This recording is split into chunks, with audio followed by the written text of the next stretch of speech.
So the Sedaka Sutta is a sutta on mindfulness using the simile of a beauty queen. I'll forgo the introduction, but we know that the Buddha taught a very specific application of mindfulness that's rooted in concentration. There's an aspect of mindfulness in meditation, being mindful of the breath in the body, feelings and thoughts arising in the ever-changing quality of our mind. And it's from that well-concentrated mind that we're able to hold in mind to be mindful of the entire Eightfold Path, to integrate that as a framework for developing understanding. And it's very specific understanding or insight into the three marks of existence. So it's important, we all know that, but it's important to keep in mind the context of what the Buddha is teaching. And this is a brief sutta for those that read it. But it's really interesting, just the simile that he uses in the Buddha wasn't afraid of using skillful fear and developing understanding. And the reference to the swordsman hanging over to cut your head off if you drop the oil is pretty apparent. I have heard that on one occasion the Buddha was in Sedaka. He addressed those assembled. Friends, imagine a large crowd became excited over a beauty queen with many talents who has arrived. They declared, a beauty queen has arrived. She is singing. She is dancing. A man comes along seeking an authentic life in the deathless state. He seeks an end to suffering born of ignorance. So obviously he understands a lot about the Buddha's teaching. He's not distracted by the beauty queen and her singing and dancing. The excited crowd says to him, take this bowl filled to the brim with oil. You must carry it on your head through the crowd, excited with the beauty queen. You must not spill a drop. A swordsman will be behind you, and if you spill a drop of oil, he will cut off your head. Hard to understand, hard to appreciate the beauty queen when you got that going on. Friends, the Buddha asked, will this man, not being mindful of the bowl of oil, become distracted by what is occurring outside? The answer is no, great teacher. I have given you the simile, the Buddha says, to teach you appropriate mindfulness. Remember how the Buddha described in the Nagara Sutta how he had developed appropriate mindfulness, meaning that there is inappropriate mindfulness or wrong mindfulness or unskillful mindfulness and skillful mindfulness. So appropriate mindfulness is holding in the factors of the Eightfold Path. The bowl filled to the brim with oil represents mindfulness united with the body. Again, another important reference to uniting the mind and the body. This is how you should train yourselves. We will develop mindfulness united with the body. We will pursue mindfulness united with the body. Appropriate mindfulness will be our guide, meaning holding in mind the appropriate qualities of the Eightfold Path. Appropriate mindfulness will be the basis for steadying our minds right within. Another reference to bringing the mind into the body. Appropriate mindfulness will bring skillful integration of the Eightfold Path. This is how you should train yourself. That's the end of the sutta. Remarkable sutta, again, in its conciseness and its brevity, but also how it relates to so many other suttas, the Satipatthana Sutta, the Anapanasati Sutta, the Dhammacakkappavattana Sutta, an understanding of dependent origination and the five clinging aggregates is included in here. There's a few other quotes that relate to this, and I just wanted to include those in tonight's class. This is from the Majjhima Nikaya, but we've talked about this sutta a few times. The Buddha describing what to do with mindfulness, right mindfulness, appropriate mindfulness. One tries to abandon wrong view and to enter into right view. This is one's right effort. One is mindful to abandon wrong view and enter into remain in right view. This is one's right mindfulness. In other words, using our minds in an appropriate way to integrate each factor of the Eightfold Path. The Buddha continues. Thus, these three qualities, right view and right effort and right mindfulness, run and circle around right view. That's a common quote that the Buddha uses. It simply means that those are the foundations that help us integrate the entire Eightfold Path and develop profound right view, which is a view that is empty of clinging to any views rooted in ignorance of Four Noble Truths. A mind at peace, a mind calm. From the Samyutta Nikaya 45.8, similar words. And these are more elaborate and direct instructions on what to do with mindfulness, rooted in concentration. Be mindful to abandon wrong view and enter and remain in right view. That's something that's a constant context, a constant subject of our discussions here, isn't it? In different ways, we are talking about recognizing wrong views, how they're arising in our minds and in our lives, and abandoning them through appropriate mindfulness and a mind well concentrated. Be mindful to abandon wrong intention and enter and remain in right intention. Be mindful to abandon wrong speech and enter and remain in right speech. Be mindful to abandon wrong action and enter and remain in right action. Be mindful to abandon wrong livelihood and enter and remain in right livelihood. Meaning bring your mindfulness into that and stay there. Hold it steady in the right aspects, the skillful aspects of the Eightfold Path. And it's a deliberate act, isn't it? It's not something that magically occurs. It's not something that's granted to us by some external power because we're such wonderful beings. The great news about this, the great power, is that it's up to us. We're the ones that develop this type of mindfulness. We're the ones that develop awakening as the Buddha awakened. And how do we do it? We simply follow his direction, the Eightfold Path. Be mindful to abandon wrong mindfulness and enter and remain in right mindfulness. What wrong mindfulness is? Holding in mind something that will continue distraction, continue ignorant views, continue suffering. Right mindfulness is anything that is well framed by the Eightfold Path, that inclines our minds towards awakening. Be mindful to abandon wrong meditation and enter and remain in right meditation. Now that's the end of his quote. So that, again, very simple, short, and direct class. But it's very useful in just guiding us. You know, if we lose focus a little bit, we simply remember to reintegrate in our minds the Eightfold Path. So that's tonight's talk. Let's go have pizza. Any questions about the sutta specifically, and then we'll go around the room. Good. Frank. One question. Why is no the answer to that question? When Buddha asks, does not being mindful of the bowl of oil become distracted by what is occurring outside? Because that might be what he wants to hear, but I don't really think that's realistic when somebody hasn't trained himself in mindfulness and meditation. Because if I had to carry a bowl of oil on my head through a dancing, singing crowd with a swordsman behind me going to chop my head off, I spill one drop, I'm getting my head chopped off. Yeah, most people would. So remember, it's a simile. We can't take similes and metaphors too far because we'll find the flaw in it. It's just teaching that the character, the actor, the man, has established himself in mindfulness through the Eightfold Path, and so he is in no danger of being distracted by the beauty queen and what's going on around him. And since he's not distracted, he'll be able to maintain the bowl of oil. It's unlikely. He'll be the bowl of oil. Another way of saying it, yes. And so the reference is that the bowl of oil represents his mindfulness. And look at where it is. Look at the picture. He is established in mindfulness. So there's nothing that can occur once we are, or he is, established in mindfulness. There's nothing that can distract us from it. You understand three characteristics. Yes. That with all these distractions, which represent hindrances and taints and aggregates, he's developed that insight. So therefore, they're not his. They're not mine. Yep. So therefore, he can walk and not spill any oil, or that sword doesn't exist. It's not his. Yes, and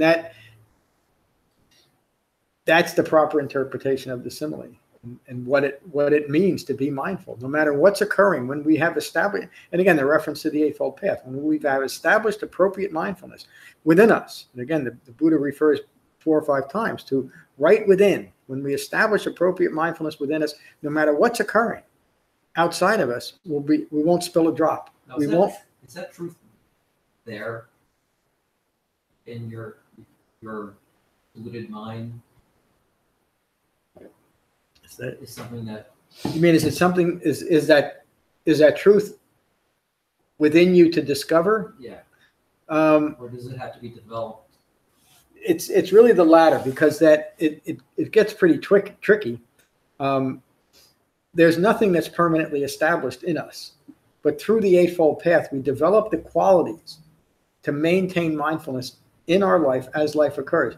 This is why they're called, another reason why they're called noble truths. They're not, someone in the Sangha asked me an important question, and it's come back to this a few times. What does a Buddha say about essential nature? Well, those 4 suttas that we went through is the Buddha's answer to essential nature. When you ask the Buddha, what is an essential nature? The Buddha would usually answer this way. Occasionally, he would say it's an inappropriate question because it doesn't lead to the goal. This is the same type of thing. To think that there's something within us to find is contrary to developing the Dhamma, because then all we have to do is to somehow get rid of the blocks. That's one of the reasons how the Yogacara, the mind-only school, developed, and with that belief system, that if I just meditate long enough, hard enough to create this blank slate in my mind, at some point I'll just be magically awakened. And of course, what you're doing is just using meditation as an escape. So the Buddha never taught that there's anything of any value that's inherent in a mind that's rooted in ignorance. That mind itself is what is to be recognized and put aside, whatever word you want to use. So again, to answer your question in a direct way, the way an awakened human being might have done, is it's an inappropriate question, simply because it doesn't relate to the goal. And it can be quite distracting. We talked a little bit last week about how the Buddha referred to past lives, and he referred to them in a way to de-emphasize the importance of it. And his direct teachings then emphasize that point, such as the question, who was I in the past? Where was I in the past? Who am I in the future? Those are related to past lives, but they're also related to that idea of seeking an internal essential nature or an ongoing soul, something that I can hang on to as me. And then once that's established, then you need to start doing a lot of good things to preserve this permanent self. The Buddha said that's all foolish thinking rooted in ignorance of 4 noble truths. And an understanding into those 3 marks, we then recognize that everything is impermanent, including and most importantly these wrong views that I'm holding. And since they're impermanent, I can let them go. So, great question. I hope I answered it in a good way. We might as well start with you, David. Good to see you tonight. You're good? Yeah.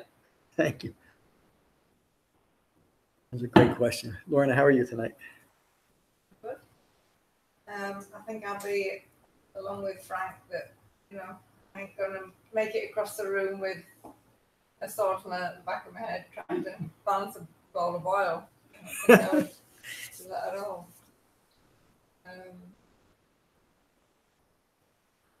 I guess the whole mindfulness thing is something that we all have our own maybe graph to, or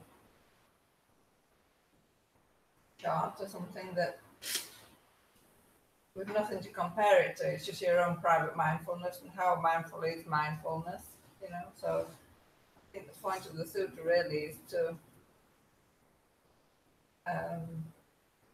make you look at your own mindfulness, and he set the bar. What is it meant by mindfulness? For you to look at your own mindfulness against, and I am not anywhere near that.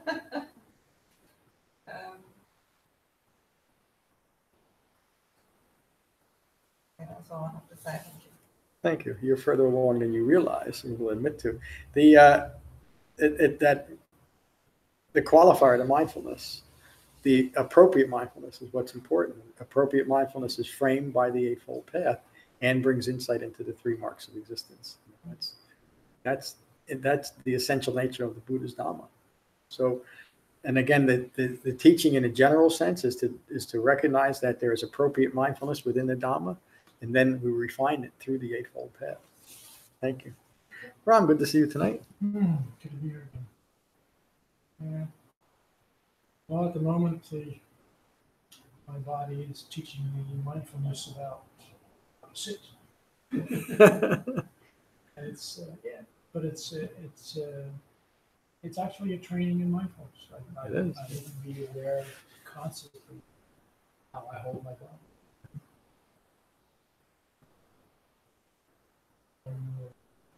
more training. Yeah, it's so true. How does this position help? For a few minutes, and then it doesn't. Yeah. And then it doesn't again. Glad to hear. Matt is such a good example of this, and Qigong really teaches us how to hold our. Have you ever watched Matt just walk around? I mean, he kind of floats because he's holding his body in just a stress-free position, almost entirely. Just to go on from that, when you hug him, I mean, he's a solid. It's like hugging a horse. Yeah, it is. You know, like people have got two legs and they can't, because they've only got two legs, they're kind of a bit wobbly. Especially me. He's not. He's No, like he is. He solid. is. Yeah. Just when you hug him, you can feel his contact to the earth, and his balance is through that. It's amazing. He's rooted in the present moment. Yeah. I got my own little bromance going with Matt. I love hugging him. Helen, good to see you tonight. Thank you. Good to be here. Good to see everyone. Going back to the way we were talking last week about the animals being images for other things and metaphors for other things, the way I heard this sutta was the beauty queen was the main distraction. The people all around that were thronging to see her were the attached distractions. And the mindfulness was the bowl of oil, and the sword wasn't really a sword, it was the consequence of not being mindful and connected. And you lose your head. And and then you lose that connection. Yeah. And so for me today, the beauty queen was my garage, and cleaning my garage were the attached distractions, and not getting the drawing done that I should have was the sword in my head. So it's a useful simile. The garage looks a lot better. Now, are we talking the Milford garage or the Frenchtown? I don't care about that. it makes the point, doesn't it? And when we're not practicing appropriate mindfulness, we are literally losing our minds. That's the discipline. You could say that right effort is the sword too, right attention. Thank you.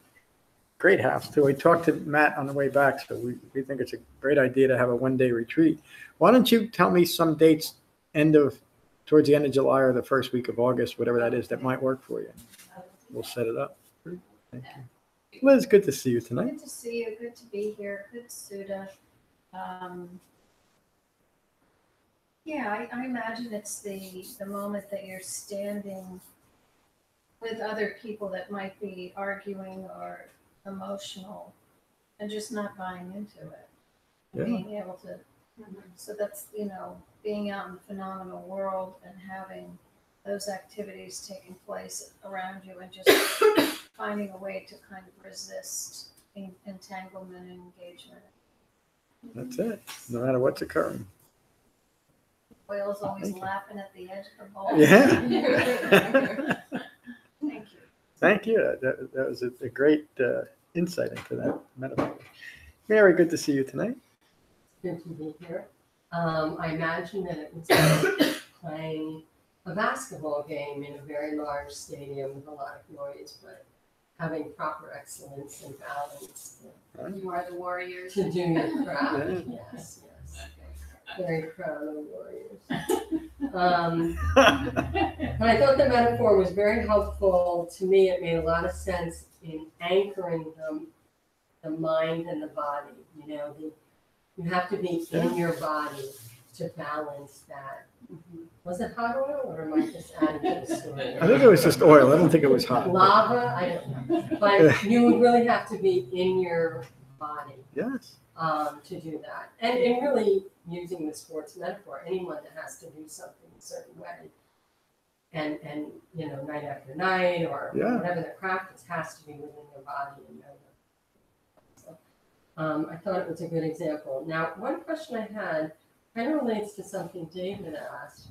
We were talking last Saturday, And one of Jen's comments was something like, "Oh, it was in me all along," which sounded a little bit like where, I don't know if that's where David was going or not, but the idea that, and we all agreed with, I forget what the scripture was, but the idea that there might have been the ability or the, It was about when the Buddha passed, what will we do when you're gone? Who will teach us? Yeah, what Jen was referring to wasn't Yeah. something that she hadn't discovered. What she was referring to was that she had integrated the Dhamma within her. okay. And that's what she So was. that just clarifies it, right? Yeah, she was recalling that, another, what mindfulness means, to Right. recollect or to hold in mind. Mindfulness in that sense is recollecting something that you have learned about the Dhamma. Mhm. And that certainly is embodied within us, isn't it? Mhm. And the only time we can access that knowledge that we've put a lot of effort in is to be mindful of what's occurring. It's the essence of just a practical teaching on how to live a life, is to be in your body. This is where your life is. But so many of us, and PTSD is a good example, because people that suffer from that are almost constantly dissociated from their body. But we are all at one level or another victims of trauma. It's often not to that level, but that trauma and that response to ongoing dukkha dissociates ourselves from our body. The Buddha recognized this, and that's why he taught a practice that essentially unites the body and the mind with what's occurring. And it does it in a way that allows us, this is really the brilliance of the Buddha, of Siddhartha Gautama, it does it in a way that is not just temporary. We do this in a way through the Eightfold Path that we are able to ultimately, and not with superhuman effort, put aside every wrong view that would take us then out of our bodies. And so once we achieve that awakened state, we stay united in our bodies no matter what. Of course, we continue with our practice. Like, got that question, why does the Buddha continue to meditate after he awakened? Why wouldn't he want, of course you'd want to do that. But that's the point. And it's not all that, it's not all that far-fetched, is it? To try to unite your mind and your body. Especially when we have a practice that puts us in our place. In other words, the Eightfold Path allows us to identify when we aren't and when we are in our bodies. And we build on that type of mindfulness. So thank you for seeing that. Bring it up. Remember to thank Jen on Saturday. Bonnie, good to see you. You too. And I think the practice of acknowledging what arises in the body, I think it assists with drama, assists with, but to also, it's like giving yourself permission to, you don't have to do anything with what arises. And I think when stuff arises and fear or whatever, whatever other negative feelings might arise because of it, because there's this feeling that whatever is arising, something needs to happen to it other than holding it. Yep. And so the Eightfold Path gives you so many ways of acknowledging it, and also with the compassionate wisdom for yourself, I think it's sort of like some anecdote in some ways, because like what you say, when we come out of our meditation, you say be at peace with a less than peaceful mind. I think that's really important, so that the bowl of oil can be sustained.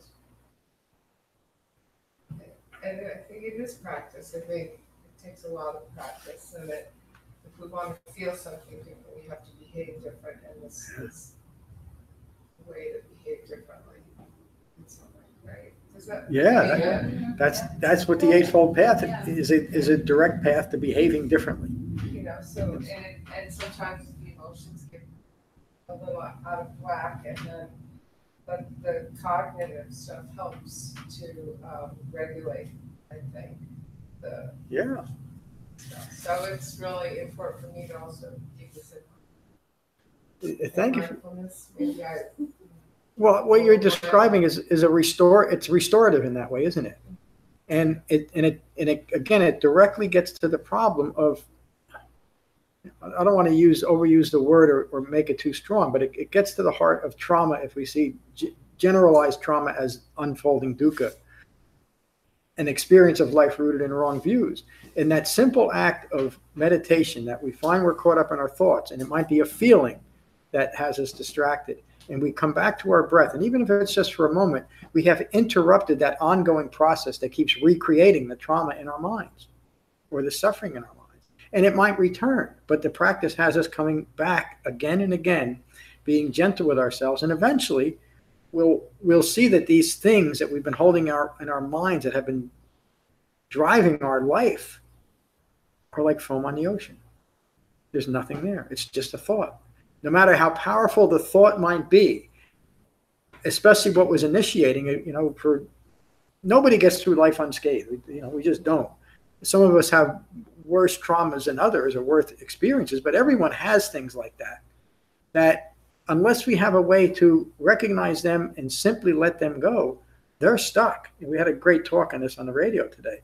The reason why I think Matt and I work together so well is his practice, meaning acupuncture and Qigong and Tai Chi, is designed to locate where we're holding these stressors in our body. Acupuncture immediately begins to remove that. Qigong does the same thing, and this practice does exactly the same thing. It restores our minds to a state that is unfettered by wrong views. Remarkable. Thank you, Bonnie. Frank, so good to see you tonight. Good to be here tonight. Thank you for sharing, everybody. That was some good stuff. I needed to hear this. Sutta, kind of struggling with those things that distract me from wanting to be mindful and present has been challenging because like my mindfulness doesn't want to be mindful with the body sometimes, with what's going on. And because this condition that I have is also in my mind, makes it double-edged sword. It's mind and body connected. And the mind and body are two aspects of the same thing. And so I have to remember that mindfulness, the refined mindfulness that you're talking about, the Eightfold Path, and the other mindfulness that that the Buddha taught for, being mindful of the breath, being mindful of thoughts, returning to the breath, the quality of mind without judgment, because that's where my mind goes right away. My mindfulness is I'm judging how I'm doing, and how I'm feeling, and then it kind of throws me off. I started, like right before all this happened with me in April, I thought I was in a really peaceful place and serene and calm, and I could control what I was thinking and pretty much contribute to whatever kind of day I wanted to have. That's what I held in mind, and it was pretty great. And and then here I go into the judgment thing for the last 2 months, me holding in mind these head spins and this ailing and failing body of mine, with all the back pain too. It's like all compounded. And I start beating myself up and be gentle with yourself. Those things, that are so easy for me to forget. Yeah. And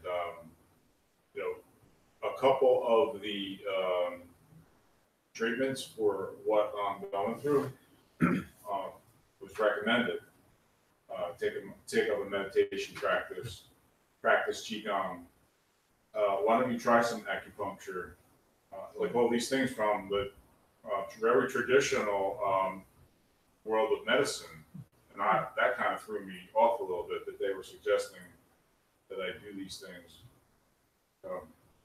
Anyway, grateful that I'm here tonight. Yeah, we all are. I'm glad you're here. So yeah, try. I mean, I think next Saturday is the third Saturday of the month, which means that Matt has a Qigong class after our morning class. So I know you're busy on Saturdays, but really, he's a remarkable resource. So, but thank you all. It was a great class. You enjoyed the shorter sutta? Mm-hmm. Yeah. I did too. It allowed us to concentrate more on just one thing. Whereas if it's many suttas, you're thinking about one and the next one is starting, and you can't dwell in that place as long. So it was. I might even get up in the lip. Yeah, well, okay, let's one announcement. There is now a becomingbuddha.com web app, which means you can put the app on your mobile device, and you don't have to go through a browser. Just hit the icon. It takes you immediately and very quickly to the website and everything that's there. So there's some instructions that are in Thursday's email about how to do it. But if you've ever installed an app through your browser, that's how it's done. So that's how you do it. I like it. Fun. Yeah. And I eventually, once I get it set up, I'll be able to send push notifications. But I don't know how important that is, because you all know when new articles go up anyway. That type of thing. I want to cancel the class. But there it is. So many ways to keep it. Yeah, but if you visit the website a lot, this is really very convenient. You don't have to go through a browser. Just hit the icon. You're right there, and everything on the website is available. There are times when I've walked a half a mile before I can get it where I want it to be, because I listen when I walk. So I'm like a half a mile into my walk while I'm still looking for the email. Yeah. Yes. The topic I want. You can store the entire. Any page that you access, it will then be available offline too. Okay. So, but you have to access the page at least once. So, and obviously, if you reset your phone, you'll lose it too. But so it'll be Yep. Okay. Let's finish with She'll help me. It's a good plan. We'll finish with metta as we always do. So find your relaxed meditation posture. And again, become mindful of your in-breath and your out-breath.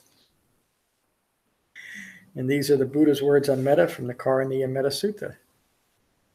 This is what should be done by one who is skilled in goodness and who knows the path of peace. Let them be able and upright, straightforward and gentle in speech, humble and not conceited, contented and easily satisfied, unburdened with duties and frugal in their ways, peaceful and calm and wise and skillful, not proud or demanding in nature. Let them not do the slightest thing that the wise would later reprove. Wishing, in gladness and in safety, may all beings be at ease. Whatever living beings there may be, whether they are weak or strong, omitting none, the great or the mighty, medium, short, or small, the seen and the unseen, those living near and far away, those born and to be born, may all beings be at ease. Let none deceive another or despise any being in any state. Let none through anger or ill will wish harm upon another. Even as a mother protects with her life her child, her only child, so with a boundless heart should one cherish all living beings. Radiating kindness over the entire world, spreading upwards to the skies and downwards to the depths, outwards and unbounded, freed from hatred and ill will. Whether standing or walking, seated or lying down, free from drowsiness, one should sustain this recollection. This is said to be the sublime abiding. By not holding to fixed views, the pure-hearted one, having clarity of vision, being freed from all sense desires, is not born again into this world. Thank you all for a wonderful class tonight. Peace.